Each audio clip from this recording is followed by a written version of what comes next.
No, it's Oh, gone. there we go. All right, we're gonna call this meeting to order. It is 6:33 p.m. and a quorum is present. Comments will be taken from the audience participating in Zoom meeting on non-agenda related topics for length of time, not to exceed 3 minutes per person. Comments on specific agenda items must be made when the item comes before the commission. To address the Planning and Zoning Commission, please register and submit the speaker card following the instructions for public speaking above. No action may be taken by the Planning and Zoning Commission during public comments.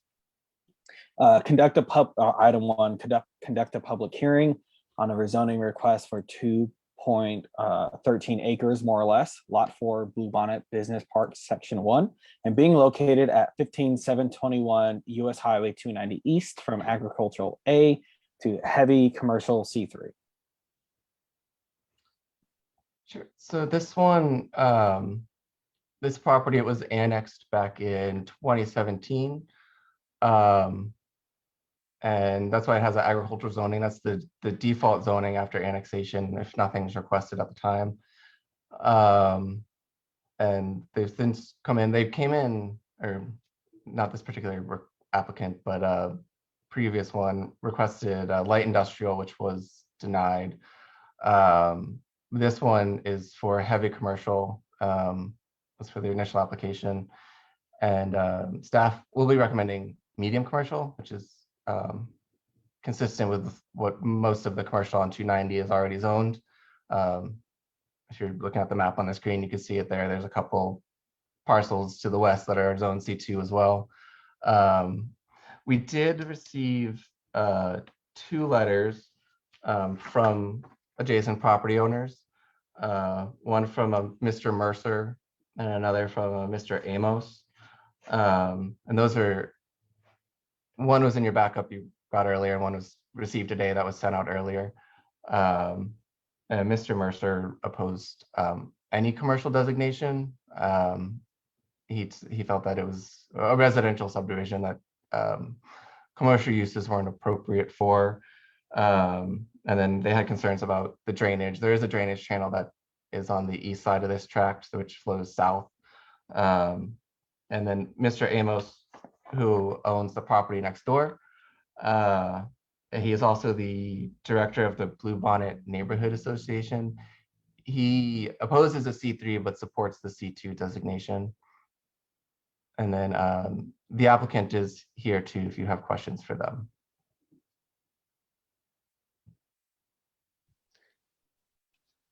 I have a question. Sure. It's kind of hard to tell on the map, like where on 290 this actually is. Mm-hmm. Do you know Bentoli, like the kind of larger warehouse that's there before you get to start getting towards closer to Elgin? Like it's a pretty big, like 3-story warehouse type situation. If you're looking at that map on the screen now, that purple rectangle, that's Bentoli. So it's out that way, past 1100. Past the gas station, like yes, that shell that's there. It's just a little bit east of that. Okay. That kind of pink color at the corner there, that's that Shell station. Is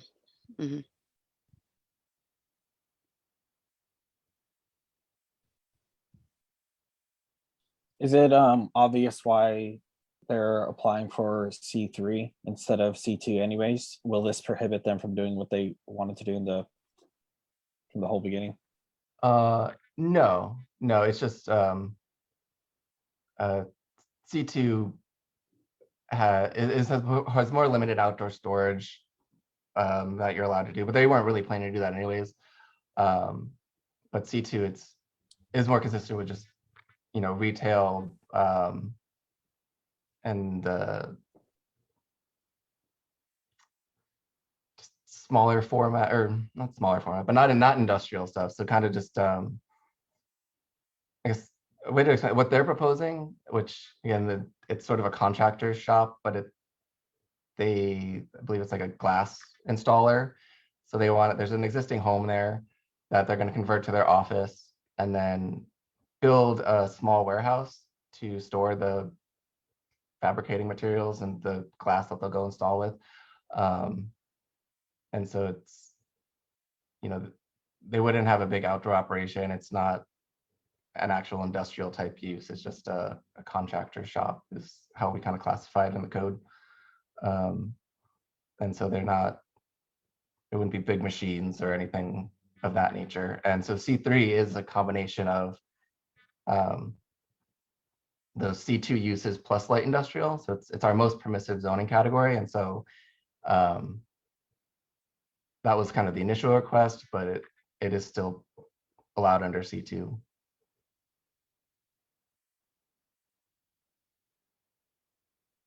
But I could bring the applicant in so they can speak on it too, if they like. I think that would be good just to hear from their words of their reasoning behind this request. Sure. All right, just 1 second.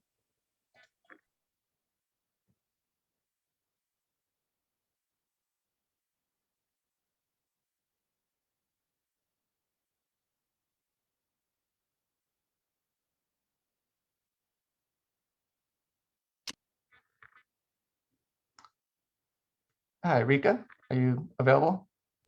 Yes, I'm here. Thanks for letting me back in. Sure.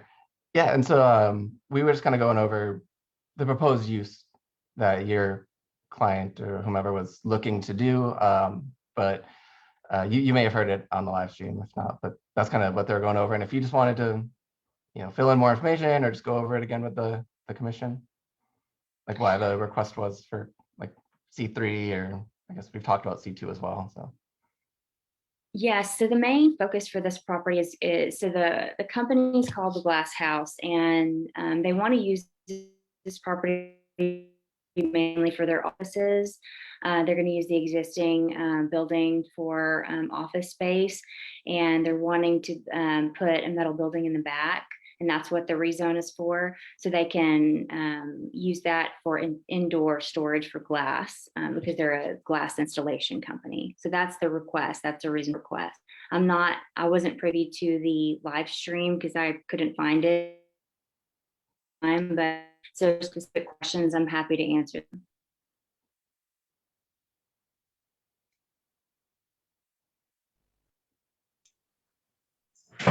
So in the document, you have that this new proposed metal building is just going to be for storage. Is there any actual fabrication that will be contemplated as a part of this?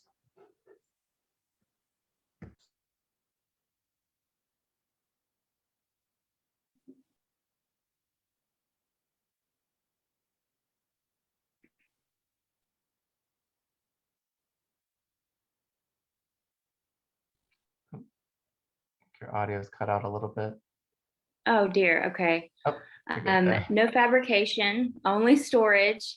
So that's what that metal building is for. Okay, thank you. Sure, absolutely. And what I was wondering earlier is there anything that, I mean, Scott answered this too, but I was just wondering, is there anything that having the C2 medium commercial designation would do that would, I suppose, prevent your whole intent of doing this rezoning? I know there was differences between the C2 and C3. I know C3 isn't something that is used very often, but for us to be able to do that metal building in the back, from what I understand from speaking with Scott, is that C3 was better suited for that, for what we're trying to do. If there's conditions that we can put on this to allow for that, we're open to either. We're just really trying to work with guys and figuring out what's the best solution for the zoning. Yeah, as I mentioned before, one of the biggest or most common limitations that comes up between C2 and C3 relates to outdoor storage, whereas C3 doesn't limit. And there's still, buffers and fencing and requirements for outdoor storage, but it's not limited based on the size of the building like it is with C2. But I mean, this use doesn't sound like they're intending to have outdoor storage area. They're building a building specifically to have indoor storage. But yeah, so staff, when we get to the action item, was recommending C2. So.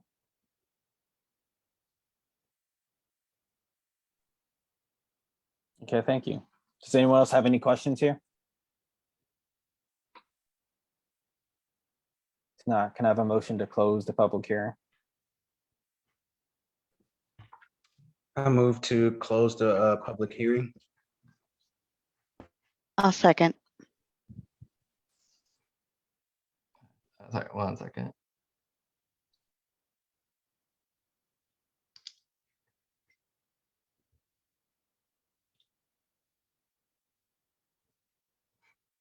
Okay, Chairperson Tryon, Aye. Vice Chair Leonard, Yes. Commissioner Chavis, Aye. Commissioner Small. Yes. Thank you all. Rika, I'll move you back into the waiting room. So if there's questions when it comes up on the action item, we'll be able to bring you back in. Okay. Thank you for joining. On to conduct a public hearing on a preliminary plat for Manor Heights subdivision Phase 3 revision, 297 lots on 146.46 acres, more or less, and being located near the intersection of US Highway 290 East, Old Kimbrough Road, Manor, Texas. So this one, it was previously approved, but they are moving their amenity center from Phase 3 across the street into Phase 2. And that resulted in 17 lots. So I know it says they have to have the whole plat reapproved. So that's why it says, you know, what is it? Sorry, the 297 lots, but really they're only modifying 17 lots. But it's the way we need to post for it. And so, yeah, so this is just a moving of their amenity center slightly to the south ever so much. But it was substantial enough that the plat needed to come back through you all. And then the engineer is here if you had questions for him, but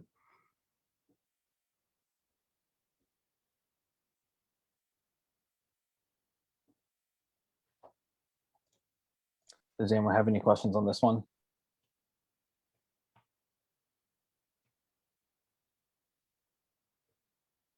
All right, can we have a motion to close the public hearing? I move to close the public hearing on agenda item number 2. And I second. okay. Chairperson Tryon, Aye. Vice Chair Leonard, Yes. Commissioner Chavis, Aye. and Commissioner Small. Yes. All right, thank you. All right, moving on to the consent agenda. All the following items on the consent agenda are considered to be self-explanatory by the Planning and Zoning Commission and will be enacted with one motion. There will be no separate discussion of these items unless requested by the chairperson or a commission member, in which event the item will be removed from the consent agenda and considered separately. Item 3, consideration, discussion, and possible action to approve the Planning and Zoning Commission minutes of March 17, 2021, called special election. Session, sorry. On the brain. Yeah. Does anyone have any issues or questions on these, on the consent agenda?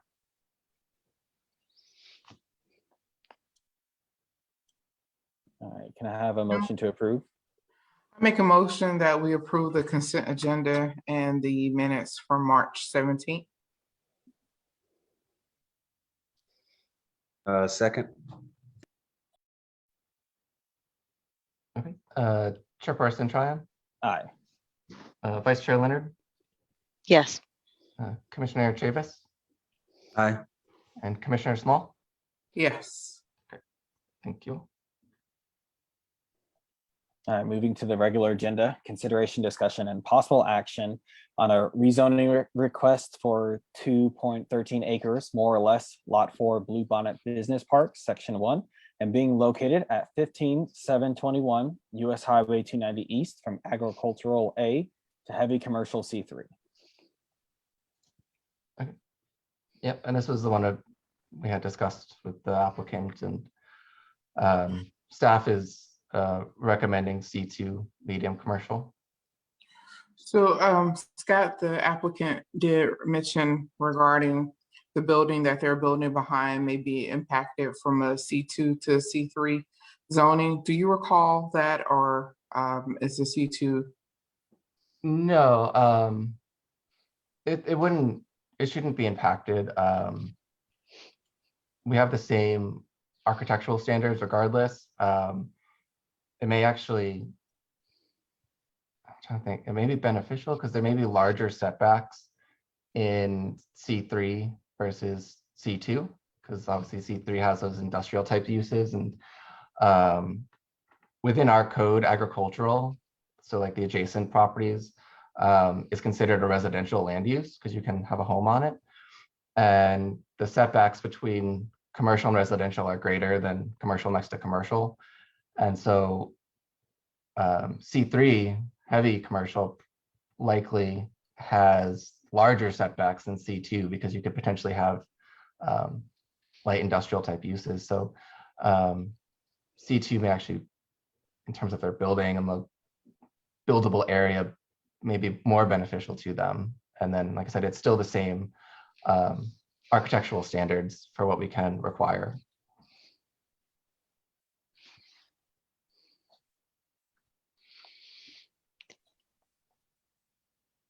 And all it really is a storage unit with some glass, like glass making functionality. There's not really any kind of like there's not an environmental impact on that business being close to homes. There's no chemicals coming out or no large noises or anything like that that could be an impact on the neighborhood. There shouldn't be. C2 permitted uses are meant to be just generally kind of commercial, like low impactful type uses. Once you get up to the C3s, light industrials, those obviously become more impactful. But we do have our standard like environmental protections in terms of noise, vibration, dust, smoke, glare, all of those types of things that would be applicable regardless of zoning, but would apply. And then they do have to go through a site development plan. And so because the adjacent uses are residential, there are buffer yard standards. So there's 20-foot wide buffer yards, like landscaped buffer yards, to protect views, but also, you know, trees can diminish noise over time. And then one of the, Mr. Mercer, you know, he had brought up the drainage channel, like in their site development plan, they'll have to do a drainage study. And if detention is required, then they'll have to have a pond on site and they'll have to accommodate for all of that. Okay.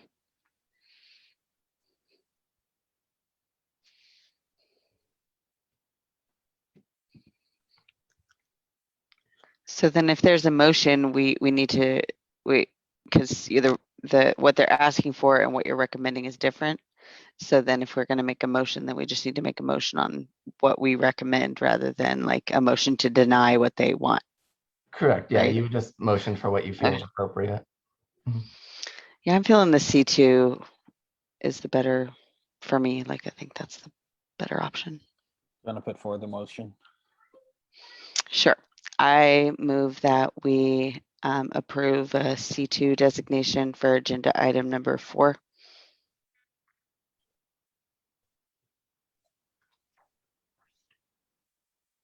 Second.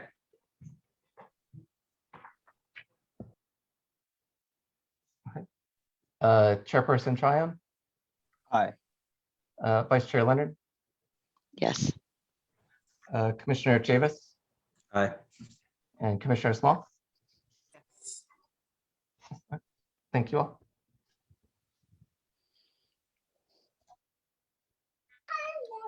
Sorry, I have. That's okay. If children you want, I can everywhere. take over.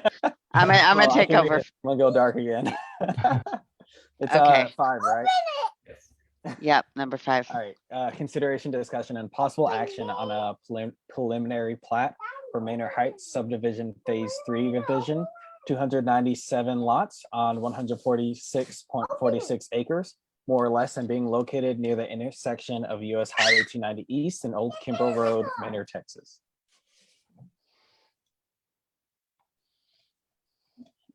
Sorry about that. There we go. So yeah, this plat, it has been approved by our engineers, and so we're recommending approval for that. And again, it's really just a revision of 17 lots.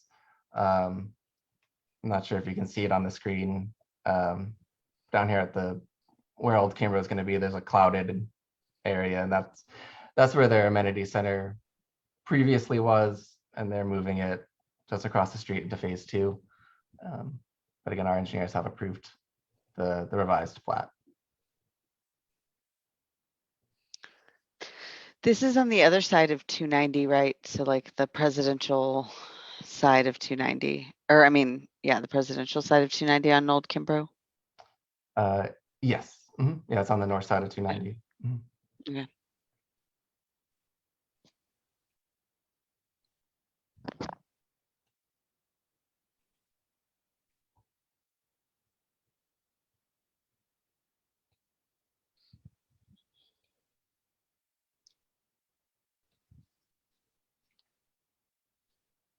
I don't have any questions on that. Does anyone want to put forward a motion?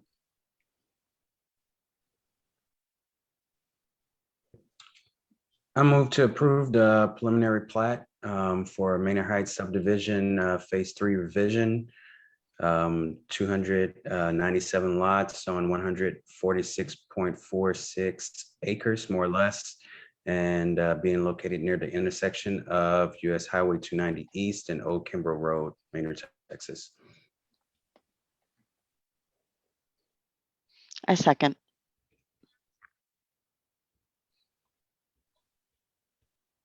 Okay, Chairperson Tryon, Aye.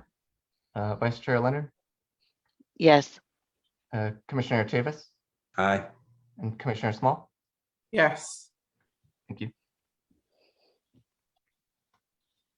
And on to 7, consideration, discussion, and possible action on a final plat for the Manor Apartment subdivision, 1 lot on 10.74 acres, more or less, and being located near the. Sorry, Phil. Number 6. Oh, sorry. No worries. I blamed the kids earlier again on that one. Consideration, discussion, and possible action on a final plat for Lago subdivision Phase 2, 123 lots on 37.12 acres, more or less, and being located near the intersection of North FM 973 and East Brenham Street, Manor, Texas. Okay.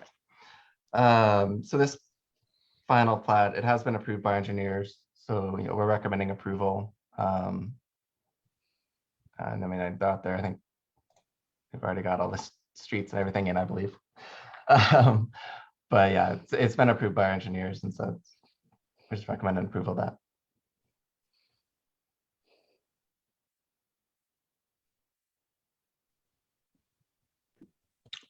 Just question for the lot 13 and 14. It's designated as commercial. What formal designation of those 2 lots are? Sure. So Lagos, it's a planning unit development, so it's a PUD, and so there's kind of a combination of C1 and C2.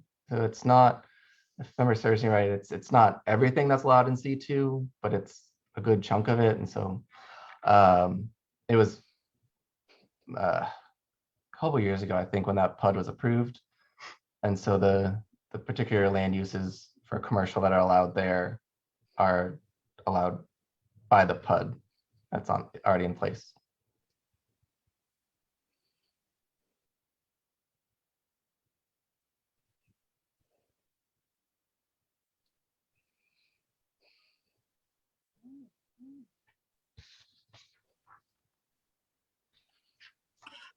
I'll make a motion that we approve agenda item number 6 for consideration and discussion of possible action on the final plat for Lagos subdivision phase 2, 123 lots on 37.12 acres more or less, and being located near the intersection of North FM 973 and East Brenham Street, Manor, Texas.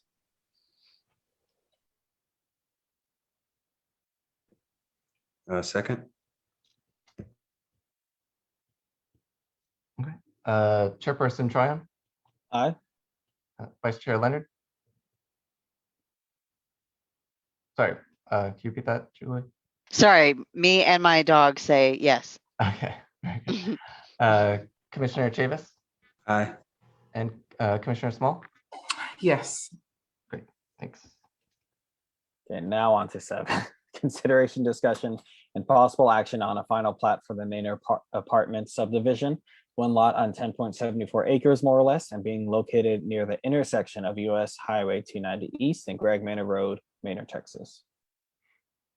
Okay. So this is, I mean, they've been going through the process for a while now. You probably, I mean, the concept plan was a little while ago, and they, preliminary plats and all that. But they're getting to the stage now where they to the final plat, and this has been approved by our engineers. It's located behind where Riata Ford is, and like along the new, or soon to be Greg Manor extension down to Parsons. And they have a site plan that's in review right now. And then depending on, and this is a little separate, but the developer doing Greg Manor, this project may build a slight portion of that to have their access if it gets ahead of the developer who's actually going to be building the full length of the road. But their primary access will be off Greg Manor regardless. They're only having emergency gated, Knox box access off of Browning, I believe. But their entrance, everyday entrance, is off Greg Manor.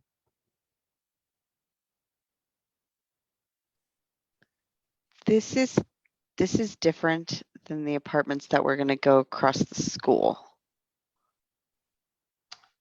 Yeah, the ones on Hill Yes. Lane. The ones on Hill. So this is Mhm. different. Yeah. Okay.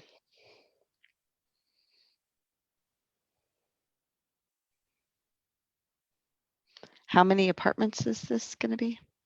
I believe it's somewhere about 248 units, 250 units, somewhere in there. I think this is a better place to put. I mean, I know it's still near the school and everything, but it's maybe a more accessible road with other cross streets and stuff that can alleviate the traffic. Mhm. How Yeah, far and is it from the high school? well, it's on the south side of 290, and so you cross over Greg Manor and then go past Frontier and Baylor and all that, and the high school's back there. And then New Tech is obviously a little further west on 290, or on Parsons as Okay. well. Okay. So this isn't close to New Tech. No, so the Lions Club, the Greg Manor Mhm. extension, where it meets Parsons, will be at the Lions Club. If that Oh, I helps see. you So to that's before frame of reference. the New Tech. Okay, got it. Yeah, before you go over the bridge and Mhm, mhm, get down that way. mhm. Okay. Yeah. Cool.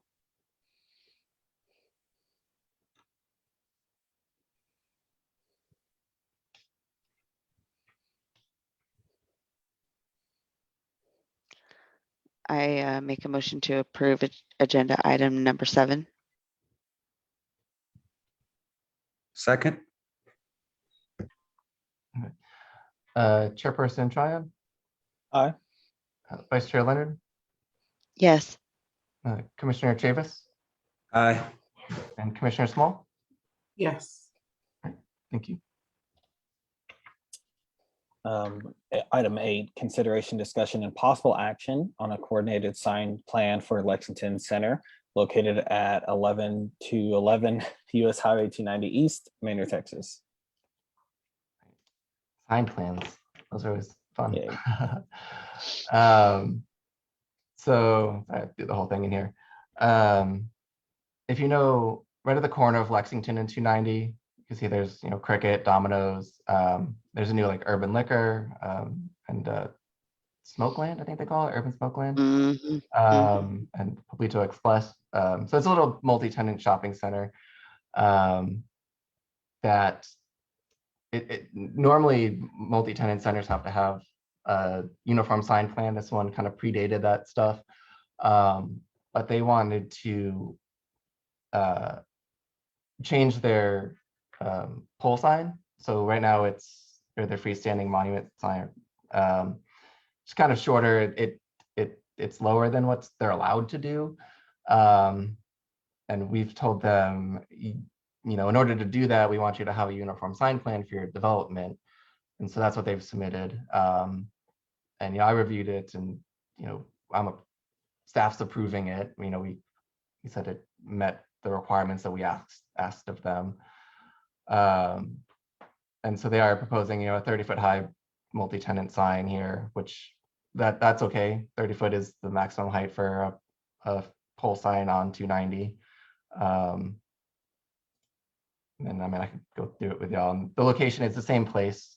If you know where their existing multi-tenant sign is, it's in the same area, same spot. And then their allowable sign square footage for each tenant space is reasonable and in line with our current code. And so, of course, some of the existing signs wouldn't comply with this, but over time, as those tenants change, or if they want new signage, they would come into compliance with this uniform sign plan. So, but the main thing was, I'm clicking fast, was the changing of their pole sign. But So do you know exactly where it is on the property? I'm trying to recall how close it is to the edge of the street. Anybody? so if you're looking, if you can see that PDF I have shared, it's right by the entrance. It's pretty close to the street. Yeah. Yeah, it's not within their building setback, and so here on the plan, if you can see, I'm not sure, it's not within their 20-foot setback, and so we don't permit permanent structures within setbacks, and signs are considered permanent structures, and so it meets that requirement to be further back from the right of way and future right of way. Yeah, I was just thinking if it was someone was coming, going north on 973 and making that left there, it will obstruct their view. So looks like it's a little farther to the Oh side. yeah, it's on the other side of it's not at the intersection there. It's Okay. at where their entrance is.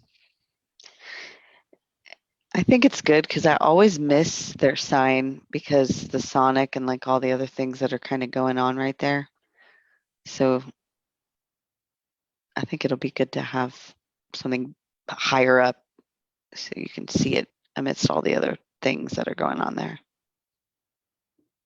You also mentioned that some of the existing signs there aren't going to fit this plan. Are they going to be forced to change it, or is there?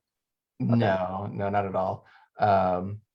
It would just be over time. If one of those tenants wanted to rebrand, they would follow the new tenant sign. Sorry about that. Clicking all the wrong ways. So this here, you can see the maximum height. It's 48 inches, and then the length is 75% of whatever their tenant frontage is.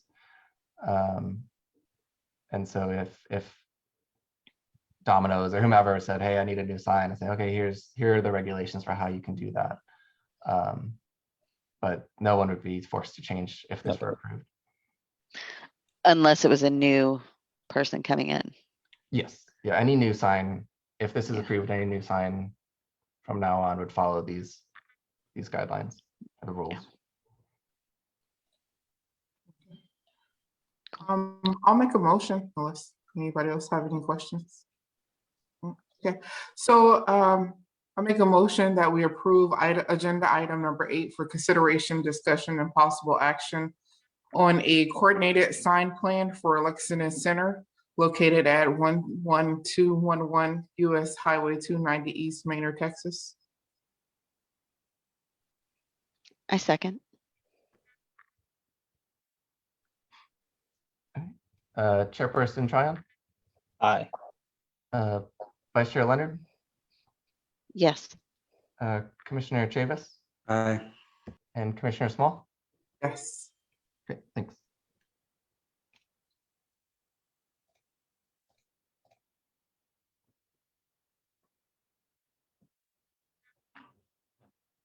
Would you like to read this one, Julie? Yes, I can. So we are on agenda item number 9. 9. Consideration, discussion, and possible action on a joint lot affidavit for lots 1 and 2, block 25, Town and Manor, locally known as 104 South Bastrop Street. Applicant Tegwin Sneed, owner Tegwin Sneed. Sure. And so this is a similar or the same joint lot affidavit that we've done quite a number of times. The two properties that are being requesting to be joined, they're 20-foot wide lots. So a good number of the lots south of, the downtown area, south of Ramos and all that, on Bastrop and Cary Manor, and Burton, that whole area, are 20-foot wide lots.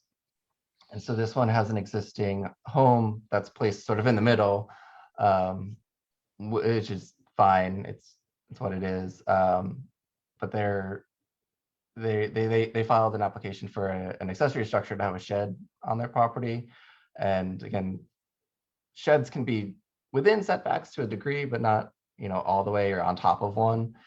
And so we just said, hey, to, make this possible and check all the boxes, you should do a joint lot affidavit, because then for the purposes of building, you essentially have a 50-foot wide lot, and that middle property line setback would be eliminated, and it would make their accessory structure possible. So, and staff is recommending approval for this.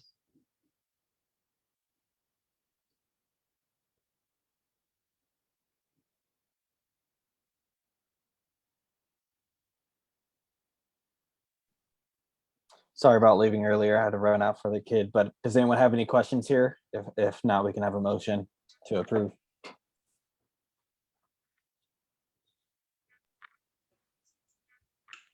I move to approve joint lot affidavit for lots 1 and 2, block 25, Town of Manor, locally known as 104 South Bastrop Street.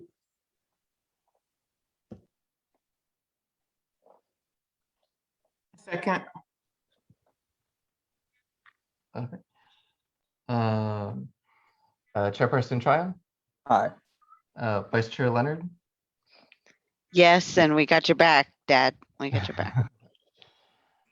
Commissioner Chavis, Aye. and Commissioner Small. Yes. Thank you.